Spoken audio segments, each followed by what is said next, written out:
Good morning, James. Here we are, it's another Sunday morning. Morning. I've been thinking, I'm sure many of us have, about music, singing and worship and the restrictions that we feel at the moment. Now, just want to ask you some advice and some questions. When I think of you, I really think of you as the most musical person I know. I know music flows through your veins. I know you love singing.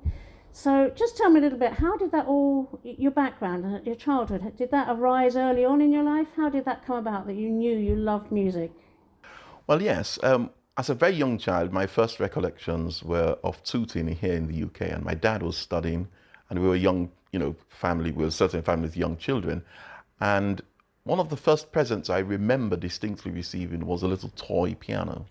It had little metal rods in it, but somehow, as robustly as that piano was put together, we managed to break it, and that was the end of that. But returning to Sierra Leone, where my parents are actually from originally, my dad said to us that as a child, he'd been held back because of his domestic circumstances growing up, and he'd been prevented from pursuing any musical interest. And so he said to us, look, if you ever have an interest in anything musical, I'm going to encourage you to do it and go for it. And he did that. So at the age of 8, I got to join a rather formal church choir. I remember it was a Methodist choir, and it was all robed up, and you had Eton colours, it was all the thing.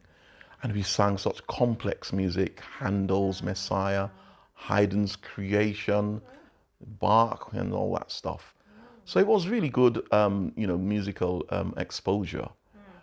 But then also going to school, at secondary school, you start with the recorder. Everyone plays the recorder. We do, yeah. Yeah. Yeah. And but then I learned to play the piano and other instruments as well, joined the school band and so on. So yes, I got quite a musical grounding. How many instruments do you actually play now? That's a good point. See, I mentioned the piano. I also played the organ, that church choir. Yes, they had an organ, so you had to learn to play that. I played the guitar rather badly. I think I played the bass guitar a bit better. And Eduardo, some of you know Eduardo, he taught me to play the drums in my 40s. So that was something I was rather pleased to finally be able to learn. When did you really start linking your musical giftings and your love for music and singing with worshipping God? That goes back to my secondary school years again. There was a Christian group at school, an evangelical student group, that was run by the Scripture Union movement in that country. And through that, I became a Christian. I came to know the Lord. And, their times of worship were really quite interesting. A bit of like a throwback to what used to happen in the house church movement in the 70s and 80s. People just come into a room and start singing. And if you were a musician, you could join them, but you had to play catch up.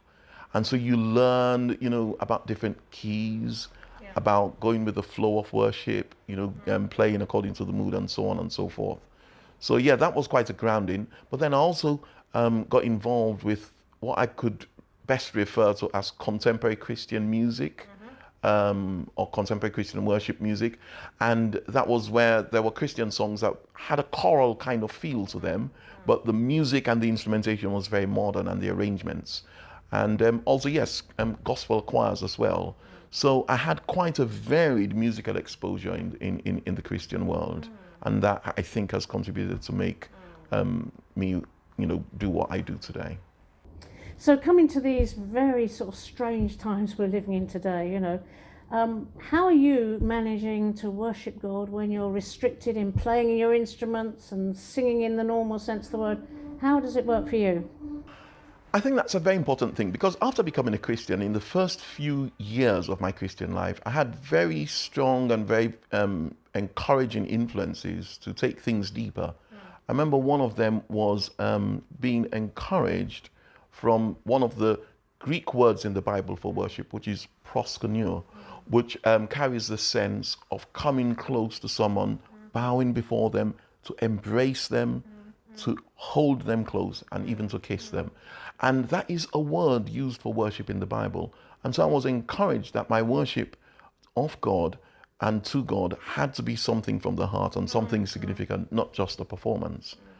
But then also, you learn from the Gospel of John, chapter 4, verses 21 to 24, Jesus' encounter with the Samaritan woman at the well, that he was saying, basically, you would not be able to worship God at a certain time on this or that mountain. And he was saying, however, the Father seeks people to worship him in spirit and in truth. And that is very, very important, that our worship comes not from a performance or listening, for that matter, to a performance, but from a place of deep intimacy. And also, I read some, really good Christian books back in those days about people facing intense persecution. For example, Pastor Richard Wormbrand used to be in a prison where the guards went out of their way to mock every possible expression of Christianity. And so even communion was mocked. Everything was mocked. And he really had to find that inner space that no one could touch, in which he worshipped God. And he did. He was one of the most radiant, amazing people. He led people to the Lord. And in his heart, there was a song, but there was no way he could play it out in that prison openly. And so I feel that many of those influences on my life have in some way prepared me for this day.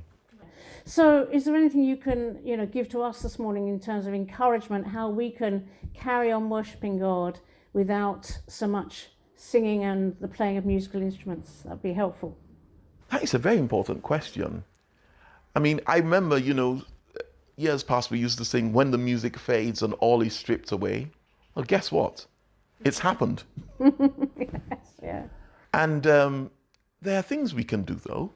So think about one of the things that we say sometimes as we come to worship. We can enter. The Bible does say, enter his gates with thanksgiving in your heart. Determine as you walk through the door, how am I going to enter today? How am I going to enter God's presence? We can have that thanks and praise in our hearts. It can be on our lips. We're just not allowed to shout and we're not allowed to sing. But we can have good language to God on our lips. And we can use body language as well, can't we? We can stand. Yes, absolutely. Standing in God's presence, that's worship, isn't it? Yes, it is. We can stand, we can raise holy hands, we can bow down, we can kneel, we can dance. I have to say, this church is good for many, many things, but our dancing form wasn't all that great. We didn't always tear up the carpet, did we? Come on, be honest. So those are things we can do. We can shimmy in our seats. Now, that may not be in the Bible, Yes, absolutely. We can bring our all into God's presence, and that would be just an amazing expression of gratitude and appreciation to him for all that he's done. Well, thank you. I think that's really helpful. And, I, for one, am not going to stop worshipping God. The government guidelines are not going to stop me from worshipping, and I hope none of us here. So thank you, James. You've been a great encouragement to us this morning. Thank you. Thank you.